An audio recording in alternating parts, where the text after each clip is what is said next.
অনেকে আমাকে অনেকবার জিজ্ঞেস করেছেন যে কানাই, রুক্মিণী হলো তোমার অর্ধাঙ্গিনী, তাহলে কেন ওর এই যাত্রা এত কঠিন হলো? কেন তোমার এই অগাধ অখণ্ড ভালোবাসা পাওয়ার জন্য ওকে এত কঠিন পরীক্ষার সম্মুখীন হতে হলো? আসুন আমি আপনাকে একটা কথা বোঝাই। অগাধ অখণ্ড ভালোবাসার এই পথ তা তো কঠিনই হবে। এবার এরকমই এক যাত্রা করতে হয়েছে রুক্মিণীকে, পরিশুদ্ধ ভালোবাসা বুঝতে পারার যাত্রা। এমন ভালোবাসা যা কিনা ক্রোধ, ভয়, মোহ, অধিকার, অহংকার, হিংসা এই সমস্ত বিকারের ঊর্ধ্বে। এবার এই যাত্রায় ওকে সাহায্য করবে রাধা।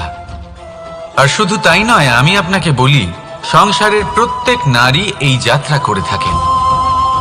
এবার যে নারী এই যাত্রার শেষ পর্যন্ত পৌঁছতে পারেন, তিনি এক উচ্চ স্তরে পৌঁছে যেতে পারেন, যেখানে তাকে বলা হয় অর্ধাঙ্গিনী। রাধা রাধা। সমস্যা। এবারে বলুন, সমস্যা কার জীবনে নেই? প্রত্যেকের জীবনে সমস্যা থাকেই। হ্যাঁ ঠিক আছে, জীবন আছে যখন তখন সময়ের সাথে সমস্যাও আসবে, কিন্তু প্রত্যেক সমস্যাই কি সময়ই নিয়ে আসে? না, আপনি সমস্ত সমস্যার দায় সময়কে দিতে পারেন না। বেশিরভাগ সমস্যা তো এমন হয়ে থাকে যাদের আমরা নিজেরাই ডেকে আনি। হে সমস্যা, এসো, আমি তোমার জন্য অপেক্ষা করছি। কিভাবে? এবার এটা নির্ভর করছে আপনার হ্যাঁ বা না এর ওপরে। বেশিরভাগ সমস্যাই এই জন্য আসে যেহেতু আমরা বারবার হ্যাঁ বলতে থাকি, আর বেশিরভাগ সমস্যা এই জন্যই আসে যেহেতু আমরা সঠিক সময় না বলতে পারি না। সেই জন্য না ভেবেচিন্তে কোনো কথা বা কোনো প্রস্তাবে সমর্থন করলে তা আপনাকে খুব বড় বিপদে ফেলে দিতে পারে। সেইখানেই কখনো না না বলতে পারা তা আপনাকে তার থেকেও বড় বিপদে ফেলে দিতে পারে। তাই মনে রাখবেন এই অত্যন্ত জরুরি শিক্ষা, সব সময় খুব ভেবেচিন্তেই হ্যাঁ বলবেন আর দৃঢ়তার সাথে না বলবেন। আর বিশ্বাস করুন, আপনার জীবন অত্যন্ত সুখময় হয়ে যাবে। তাহলে আসুন আমার সাথে ভালোবেসে বলুন, রাধা রাধা। বিবাহ। একজন নারীর জীবনে বিবাহের গুরুত্ব কতটা? এবার আমার হাত ধরে রুক্মিণী বিয়ের সুখ তো নিশ্চয়ই পেয়েছে, কিন্তু ওর এই প্রেমের যাত্রা এর অন্ত হলো না, বরং তা শুরু হলো।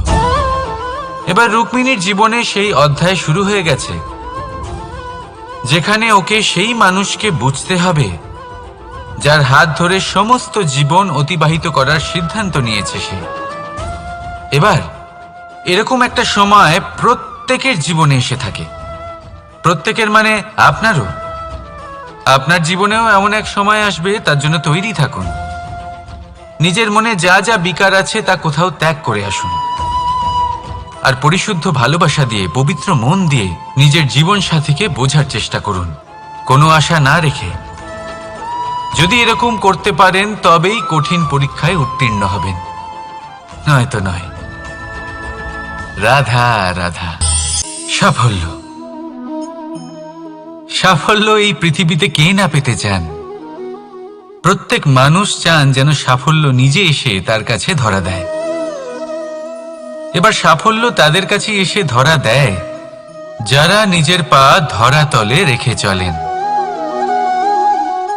যারা স্বপ্নের জগতে বিচরণ না করে বাস্তবের মাটিতে পা রেখে চলেন, এবং তাও দৃঢ়তার সাথে। সাফল্য তারা পান না যারা বাড়িতে বসে বসে শুধু স্বপ্ন দেখেন। সাফল্য নিজে থেকে তাদের কাছেই আসে যারা নিরন্তর চেষ্টা করেন, যারা পরিশ্রম করেন আর নিজের এই জীবনকে অন্যের কাছে সফল করে দেখান। তাহলে সিদ্ধান্ত হলো আপনার। সফল সবাই হতে চান, স্বপ্ন সবাই সার্থক করতে চান, স্বপ্ন তখনই সার্থক হয় যখন পরিশ্রম করবেন, আর সাফল্য তখনই আপনার সাথে থাকবে যতক্ষণ আপনি বিনম্র থাকবেন।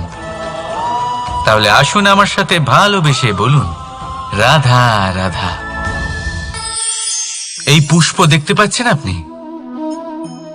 কি সুন্দর এই পুষ্প।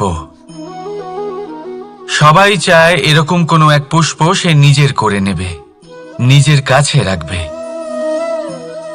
এবার ভাবুন, এই পুষ্প যে সম্মান পায় তা কিসের জন্য পায়? শুধু কি তাকে সুন্দর দেখতে বলে? আসুন আপনাকে একটা কথা বোঝাই। এই ফুল যখন গাছে থাকে তখন এই রূপ আমাদের আকর্ষণ করে। এই ফুল দিয়ে যদি আপনি মালা বানান, কোনো মূর্তিতে দেন, তাহলে তা সম্মানের নিদর্শন হয়। এবার এই ফুলই যদি আপনি বিছানাতে ছড়িয়ে দেন, তাহলে সেই দৃশ্য দেখে সেই সুবাসে আপনার মন পুলকিত হয়ে ওঠে। কিন্তু ভাবুন, এই পুষ্পই যদি আপনি চিতায় সাজান, তাহলে এই পুষ্পকে আর কেউ সম্মান করে না। একই রকম কথা, সেই একই পুষ্প এক পরিস্থিতিতে সম্মান পাচ্ছে, এক পরিস্থিতিতে নয়। কেন? কারণ এতেই লুকিয়ে রয়েছে একটা গুরুত্বপূর্ণ শিক্ষা। এর সারমর্ম হলো এটাই যে এই সম্মান ব্যক্তি বা বস্তুকে করা হয় না, সম্মান করা হয় সময় এবং পরিস্থিতিকে। এবার এই যে সময়, তা কখনোই আমাদের বশে থাকে না, আমাদের বশে থাকে পরিস্থিতি। আমাদের পরিস্থিতি কেমন হবে তার সিদ্ধান্ত স্বয়ং আমরাই নিই, আর যেরকম আমাদের পরিস্থিতি হবে সেরকমই আমাদের সম্মান করা হবে। তাহলে আসুন আমার সাথে ভালোবেসে বলুন, রাধা রাধা।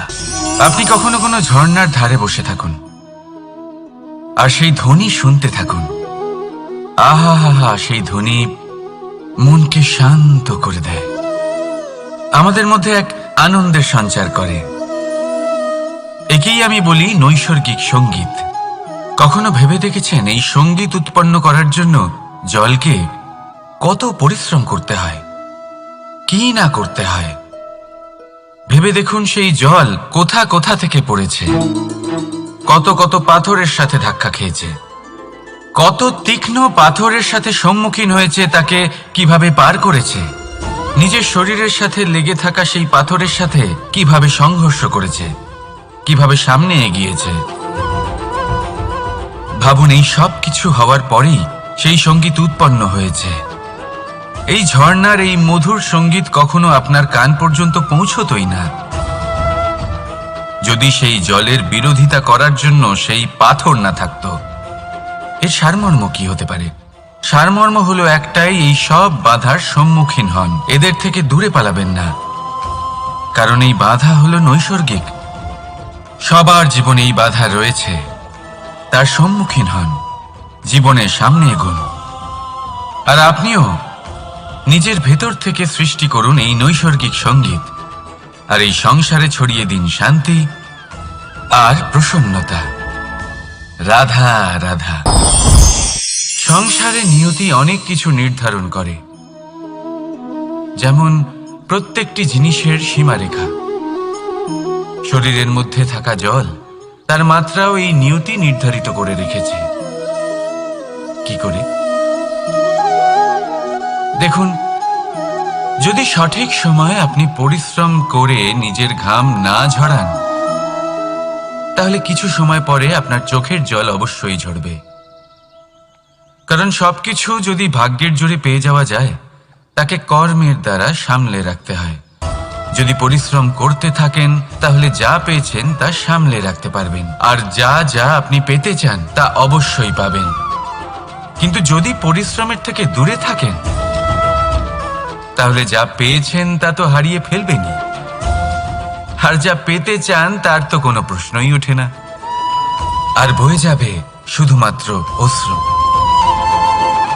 এবার সিদ্ধান্ত আপনার। কি ঝরাতে চাইবেন আপনি? ঘাম নাকি অশ্রু?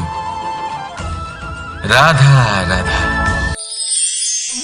এই জীবনে মানুষ শুধু তিনটি জিনিসের পেছনে ছোটে: ছায়া অর্থাৎ সঙ্গী, সম্মান, কায়া অর্থাৎ সুন্দর বলিষ্ঠ শরীর। আর তৃতীয় হল মায়া, অর্থাৎ ঐশ্বর্য।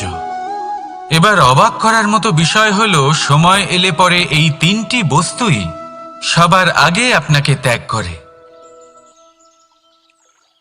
অন্ধকারে ছায়া আপনাকে ত্যাগ করে, বার্ধক্যে কায়া আপনাকে ত্যাগ করে, আর অন্তিম সময়ে মায়াও আপনাকে ত্যাগ করে। এগুলো কিছুই কাজে আসে না যার পেছনে আপনি সারা জীবন দৌড়েই যাচ্ছিলেন। যদি কিছু কাজে লাগে তা হলো আপনার প্রেমপূর্ণ ব্যবহার যা আপনি সংসারকে দিয়েছেন। এ হলো সেই প্রেম যা অন্ধকারে প্রদীপ হয়ে আপনাকে আলো দেবে। এ হলো সেই প্রেম যা বার্ধক্যে হাত রূপে আপনাকে শক্তি দেবে, সহায়তা করবে। আর যখন আপনার কাছে অর্থ থাকবে না, তখন এই প্রেমই আপনাকে সামর্থ্য যোগাবে। জীবনে যদি কিছু উপার্জন করতে চান তাহলে শুধু প্রেম উপার্জন করুন। যদি আপনিও আমার মতো দূরের কথা ভাবতে চান তাহলে শুধুমাত্র প্রেম উপার্জন করুন। আর এখন এই প্রেম ভাব নিয়েই বলুন, রাধা রাধা। কখনো প্রদীপ জ্বালাতে গিয়ে আপনার হাত পুড়ে গেছে?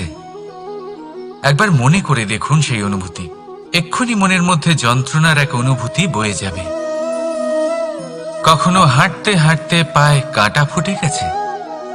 মনে করুন, এক্ষুনি মনের মধ্যে যন্ত্রণার এক অনুভূতি বয়ে যাবে। এরকম কেন হয়ে থাকে? কষ্ট তো শুধু তখন হয়েছিল, কিন্তু যদি আজ মনে করেন তাহলে সেই যন্ত্রণা আপনার মনে মাথায় থেকেই যায়। এরকম কেন হয়ে থাকে যে জীবনে যখনই আমরা যন্ত্রণার অনুভব করি তারপর আমরা সেই যন্ত্রণা নিজের সাথে বহন করে নিয়ে চলি? কারণ হলো একটাই, চিন্তা। কোনো যন্ত্রণাই এতটা কষ্ট আমাদের দেয় না যতটা কষ্ট এই চিন্তা দেয়। তাহলে এই চিন্তা ত্যাগ করুন আর ভাবুন যে কিভাবে নিজেকে সবসময় আনন্দে রাখা যায়। আর অতীতকাল এবং ভবিষ্যতের চিন্তা ছেড়ে দিন, এই বিষয়ে ভাবাই ছেড়ে দিন। শুধুমাত্র এটা ভেবে নিন যে আজ আমায় নিজেকে আনন্দে রাখতে হবে যে করেই হোক। এটা করা শুরু করে দিন। তারপর আপনি দেখবেন আপনার কাল, পরশু, পরের সপ্তাহ, সমস্ত মাস, সমস্ত বছর, পরের বছর, সম্পূর্ণ জীবন আপনি শুধুমাত্র প্রসন্নতাই পাবেন।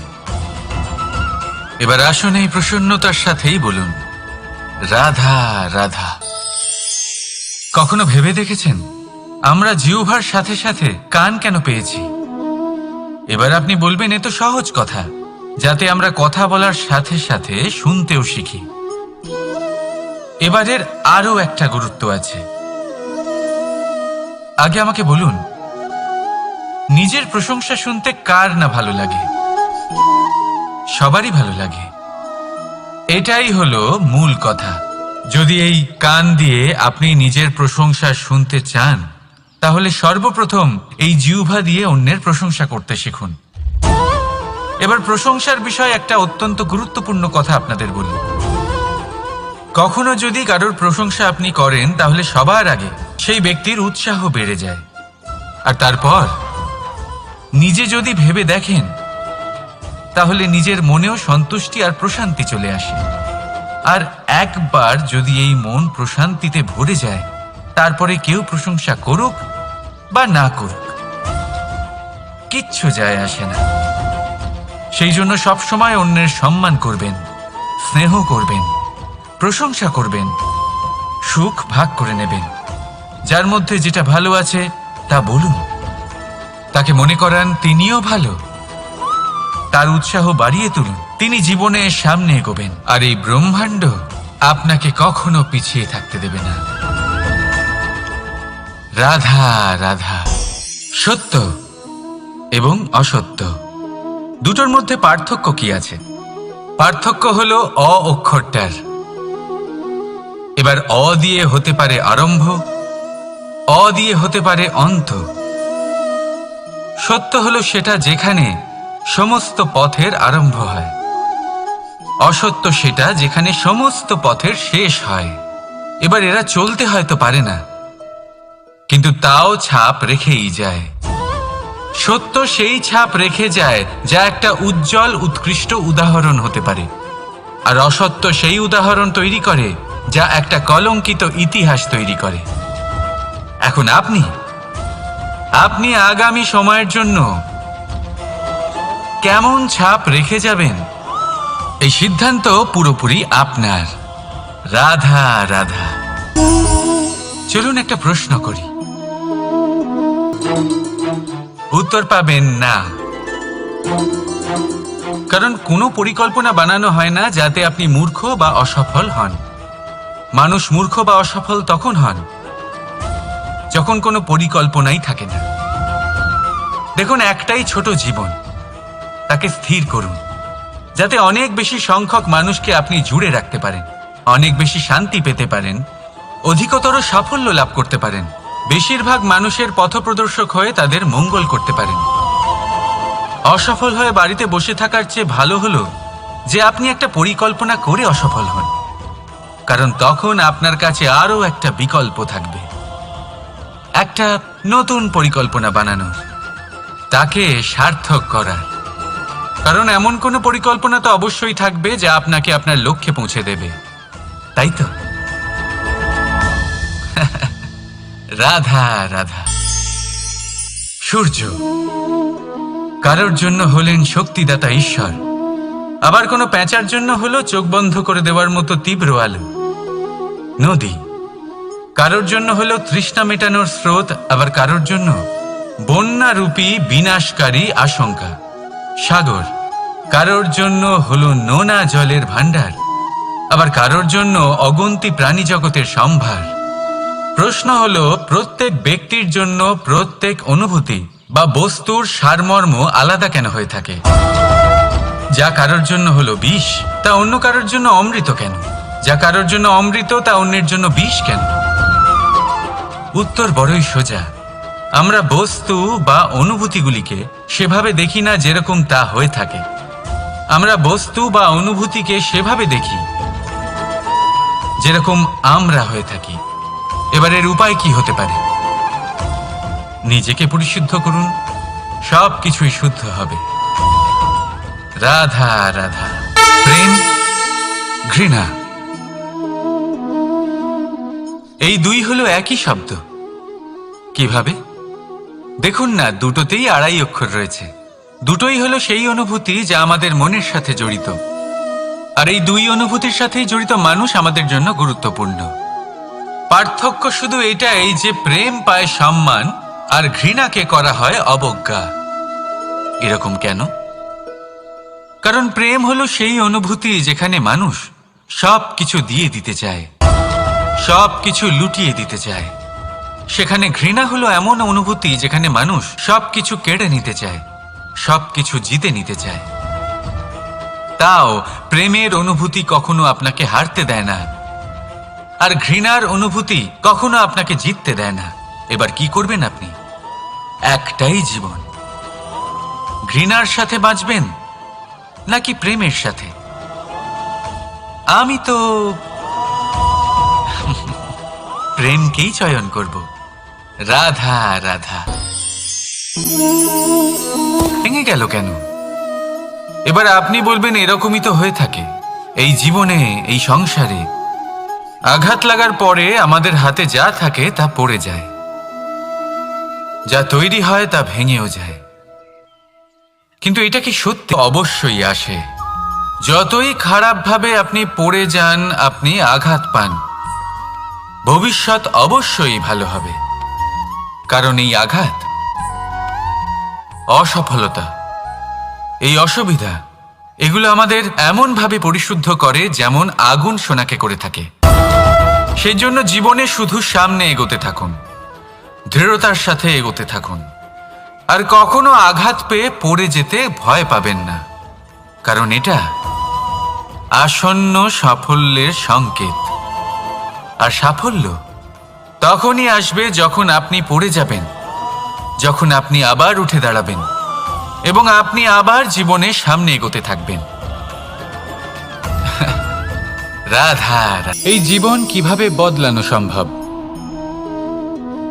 কিছু মানুষ বলেন যে নিরন্তর কাজ করলে পুরুষার্থ ছিল শ্রীরামের কাছে, যখন ওনাকে সিদ্ধান্ত নিতে হয় যে উনি নিজের পিতার আদেশ পালন করতে বনবাসে যাবেন নাকি যাবেন না। আপনাকে সময়কে বুঝতে হবে, সেই মুহূর্তকে বুঝতে হবে, আর উচিত সিদ্ধান্ত নিতে হবে। ব্যাস কথা বোঝাই। অগাধ অখণ্ড ভালোবাসার এই পথ, তা তো কঠিনই হবে। এবার এরকমই এক যাত্রা করতে হয়েছে রুক্মিণীকে, পরিশুদ্ধ ভালোবাসা বুঝতে পারার যাত্রা। এমন ভালোবাসা যা কিনা ক্রোধ, ভয়, মোহ, অধিকার, অহংকার, হিংসা এই সমস্ত বিকারের ঊর্ধ্বে। এবার এই যাত্রায় ওকে সাহায্য করবে রাধা। আর শুধু তাই নয়, আমি আপনাকে বলি, সংসারের প্রত্যেক নারী এই যাত্রা করে থাকেন। এবার যে নারী এই যাত্রার শেষ পর্যন্ত পৌঁছতে পারেন, তিনি এক উচ্চ স্তরে পৌঁছে যেতে পারেন, যেখানে তাকে বলা হয় অর্ধাঙ্গিনী। রাধা রাধা। সমস্যা। এবারে বলুন, সমস্যা কার জীবনে নেই? প্রত্যেকের জীবনে সমস্যা থাকেই। হ্যাঁ ঠিক আছে, জীবন আছে যখন, তখন সময়ের সাথে সমস্যাও আসবে। কিন্তু প্রত্যেক সমস্যাই কি সময়ই নিয়ে আসে? না, আপনি সমস্ত সমস্যার দায় সময়কে দিতে পারেন না। বেশিরভাগ সমস্যা তো এমন হয়ে থাকে যাদের আমরা নিজেরাই ডেকে আনি। হে সমস্যা, এসো, আমি তোমার জন্য অপেক্ষা করছি। কিভাবে? এবার এটা নির্ভর করছে আপনার হ্যাঁ বা না এর ওপরে। বেশিরভাগ সমস্যাই এই জন্য আসে যেহেতু আমরা বারবার হ্যাঁ বলতে থাকি, আর বেশিরভাগ সমস্যা এই জন্যই আসে যেহেতু আমরা সঠিক সময় না বলতে পারি না। সেই জন্য না ভেবে চিন্তে কোনো কথা বা কোনো প্রস্তাবে সমর্থন করলে তা আপনাকে খুব বড় বিপদে ফেলে দিতে পারে। সেইখানেই কখনো না না বলতে পারা, তা আপনাকে তার থেকেও বড় বিপদে ফেলে দিতে পারে। তাই মনে রাখবেন এই অত্যন্ত জরুরি শিক্ষা, সব সময় খুব ভেবে চিন্তেই হ্যাঁ বলবেন আর দৃঢ়তার সাথে না বলবেন। আর বিশ্বাস করুন, আপনার জীবন অত্যন্ত সুখময় হয়ে যাবে। তাহলে আসুন আমার সাথে ভালোবেসে বলুন, রাধা রাধা। বিবাহ। একজন নারীর জীবনে বিবাহের গুরুত্ব কতটা? আসুন আমরা কথা বলি রুক্মিণীকে নিয়ে। একজন নারী যিনি তার হাত ধরে রুক্মিণী বিয়ের সুখ তো নিশ্চয়ই পেয়েছে, কিন্তু ওর এই প্রেমের যাত্রা এর অন্ত হলো না, বরং তা শুরু হলো।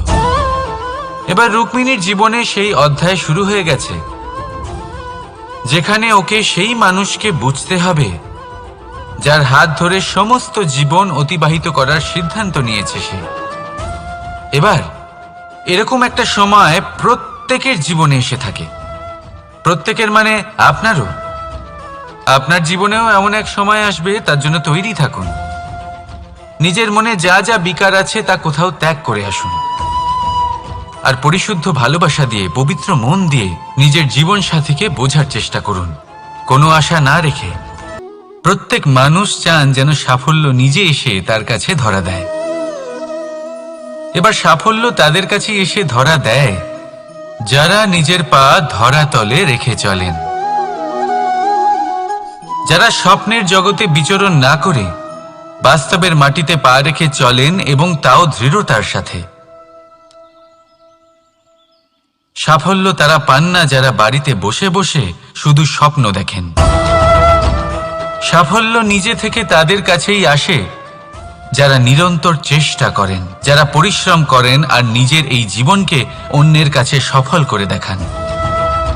তাহলে সিদ্ধান্ত হলো আপনার। সফল সবাই হতে চান, স্বপ্ন সবাই সার্থক করতে চান। স্বপ্ন তখনই সার্থক হয় যখন পরিশ্রম করবেন, আর সাফল্য তখনই আপনার সাথে থাকবে যতক্ষণ আপনি বিনম্র থাকবেন। তাহলে আসুন আমার সাথে ভালোবেসে বলুন, রাধা রাধা। এই পুষ্প দেখতে পাচ্ছেন আপনি? কি সুন্দর এই পুষ্প। সবাই চায় এরকম কোনো এক পুষ্প সে নিজের করে নেবে, নিজের কাছে রাখবে।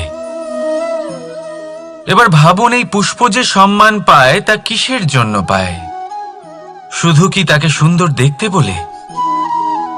আসুন আপনাকে একটা কথা বোঝাই। এই ফুল যখন গাছে থাকে তখন এই রূপ আমাদের আকর্ষণ করে। এই ফুল দিয়ে যদি আপনি মালা বানান, কোনো মূর্তিতে দেন, তাহলে তা সম্মানের নিদর্শন হয়। এবার এই ফুলই যদি আপনি বিছানাতে ছড়িয়ে দেন, তাহলে সেই দৃশ্য দেখে সেই সুবাসে আপনার মন পুলকিত হয়ে ওঠে। কিন্তু ভাবুন, এই পুষ্পই যদি আপনি চিতায় সাজান, তাহলে এই পুষ্পকে আর কেউ সম্মান করে না। একই রকম কথা, সেই একই পুষ্প এক পরিস্থিতিতে সম্মান পাচ্ছে, এক পরিস্থিতিতে নয়। কেন? কারণ এতেই লুকিয়ে রয়েছে একটা গুরুত্বপূর্ণ শিক্ষা। এর সারমর্ম হলো এটাই যে এই সম্মান ব্যক্তি বা বস্তুকে করা হয় না, সম্মান করা হয় সময় এবং পরিস্থিতিকে। এবার এই যে সময়, তা কখনোই আমাদের বশে থাকে না। আমাদের বশে থাকে পরিস্থিতি। আমাদের পরিস্থিতি কেমন হবে তার সিদ্ধান্ত স্বয়ং আমরাই নিই। আর যেরকম আমাদের পরিস্থিতি হবে সেরকমই আমাদের সম্মান করা হবে। তাহলে আসুন আমার সাথে ভালোবেসে বলুন, রাধা রাধা। আপনি কখনো কোনো ঝর্ণার ধারে বসে থাকুন আর সেই ধ্বনি শুনতে থাকুন। আহা হা হা, সেই ধ্বনি মনকে শান্ত করে দেয়, আমাদের মধ্যে এক আনন্দের সঞ্চার করে। একেই আমি বলি নৈসর্গিক সঙ্গীত। কখনো ভেবে দেখেছেন এই সঙ্গীত উৎপন্ন করার জন্য জলকে কত পরিশ্রম করতে হয়, কি না করতে হয়? ভেবে দেখুন, সেই জল কোথা কোথা থেকে পড়েছে, কত কত পাথরের সাথে ধাক্কা খেয়েছে, কত তীক্ষ্ণ পাথরের সাথে সম্মুখীন হয়েছে, তাকে কিভাবে পার করেছে, নিজের শরীরের সাথে লেগে থাকা সেই পাথরের সাথে কিভাবে সংঘর্ষ করেছে, কিভাবে সামনে এগিয়েছে। ভাবুন, এই সব কিছু হওয়ার পরেই সেই সঙ্গীত উৎপন্ন হয়েছে। এই ঝর্ণার এই মধুর সঙ্গীত কখনো আপনার কান পর্যন্ত পৌঁছতই না যদি সেই জলের বিরোধিতা করার জন্য সেই পাথর না থাকত। এর সারমর্ম কি হতে পারে? সারমর্ম হলো একটাই, এই সব বাধার সম্মুখীন হন, এদের থেকে দূরে পালাবেন না। কারণ এই বাধা হলো নৈসর্গিক, সবার জীবনে এই বাধা রয়েছে। তার সম্মুখীন হন, জীবনের সামনে এগোন। আর আপনিও নিজের ভেতর থেকে সৃষ্টি করুন এই নৈসর্গিক সঙ্গীত, আর এই সংসারে ছড়িয়ে দিন শান্তি আর প্রসন্নতা। রাধা রাধা। সংসারে নিয়তি অনেক কিছু নির্ধারণ করে, যেমন প্রত্যেকটি জিনিসের সীমারেখা। শরীরের মধ্যে থাকা জল, তার মাত্রাও এই নিয়তি নির্ধারিত করে রেখেছে। কি করে?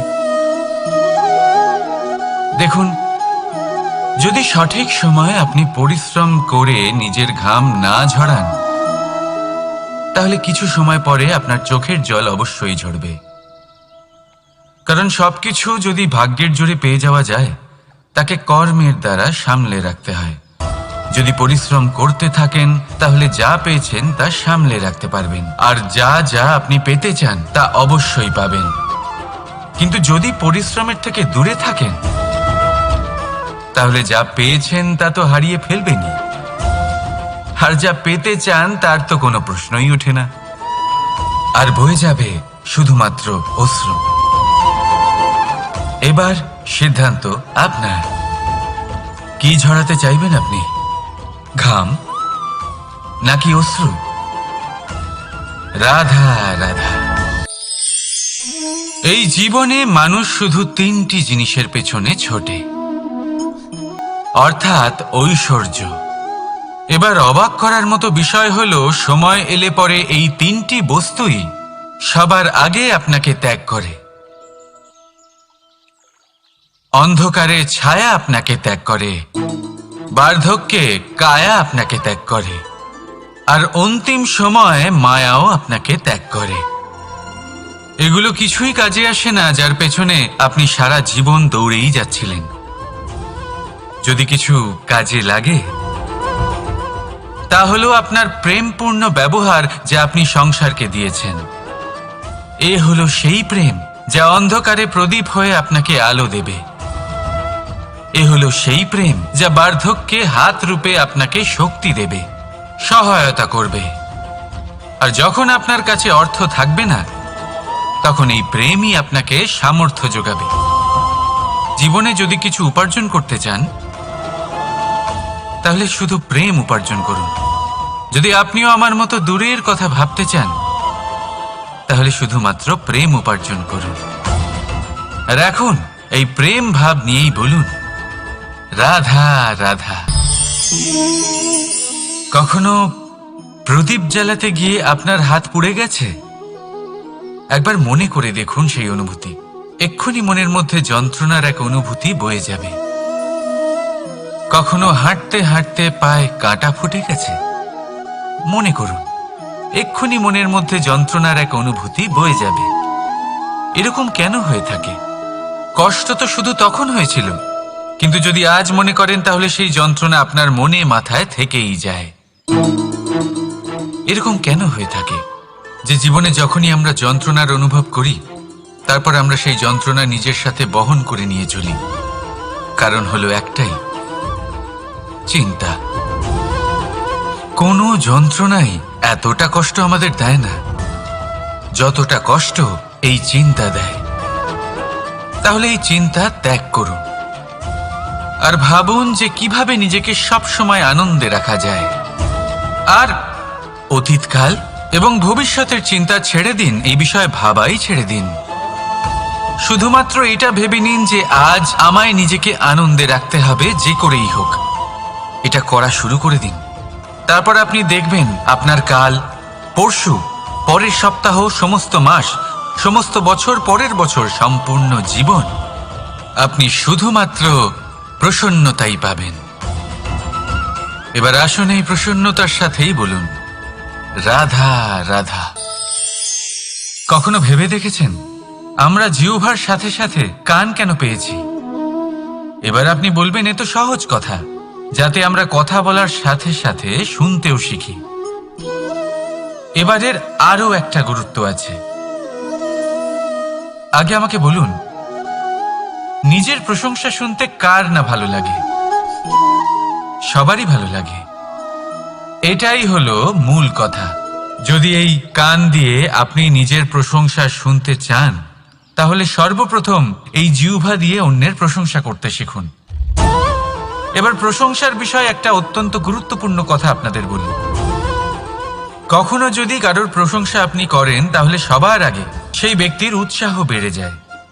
আর তারপর নিজে যদি ভেবে দেখেন তাহলে নিজের মনেও সন্তুষ্টি আর প্রশান্তি চলে আসে। আর একবার যদি এই মন প্রশান্তিতে ভরে যায় তারপরে কেউ প্রশংসা করুক বা না করুক কিচ্ছু যায় আসে না। সেই জন্য সবসময় অন্যের সম্মান করবেন, স্নেহ করবেন, প্রশংসা করবেন, সুখ ভাগ করে নেবেন। যার মধ্যে যেটা ভালো আছে তা বলুন, তাকে মনে করান তিনিও ভালো, তার উৎসাহ বাড়িয়ে তুলুন। তিনি জীবনে সামনে এগোবেন আর এই ব্রহ্মাণ্ড আপনাকে কখনো পিছিয়ে থাকতে দেবে না। রাধা রাধা। সত্য এবং অসত্য দুটোর মধ্যে পার্থক্য কি আছে? পার্থক্য হলো অ অক্ষরটার। এবার অ দিয়ে হতে পারে আরম্ভ, অ দিয়ে হতে পারে অন্ত। সত্য হলো সেটা যেখানে সমস্ত পথের আরম্ভ হয়, অসত্য সেটা যেখানে সমস্ত পথের শেষ হয়। এবার এরা চলতে হয়তো পারে না, কিন্তু তাও ছাপ রেখেই যায়। সত্য সেই ছাপ রেখে যায় যা একটা উজ্জ্বল উৎকৃষ্ট উদাহরণ হতে পারে, আর অসত্য সেই উদাহরণ তৈরি করে যা একটা কলঙ্কিত ইতিহাস তৈরি করে। এখন আপনি আগামী সময়ের জন্য কেমন ছাপ রেখে যাবেন এই সিদ্ধান্ত পুরোপুরি আপনার। রাধা রাধা। চলুন একটা প্রশ্ন করি। না। কাউকে জিজ্ঞাসা করুন, আপনি কি মূর্খ? না। আপনি কি অসফল হয়েছেন? না। আপনি কি বিবেকহীন? না। এবার বলুন, আপনি জীবনে মূর্খ ও বিবেকহীন হবার জন্য কোনো ভালো পরিকল্পনা বানিয়েছেন? উত্তর পাবেন না।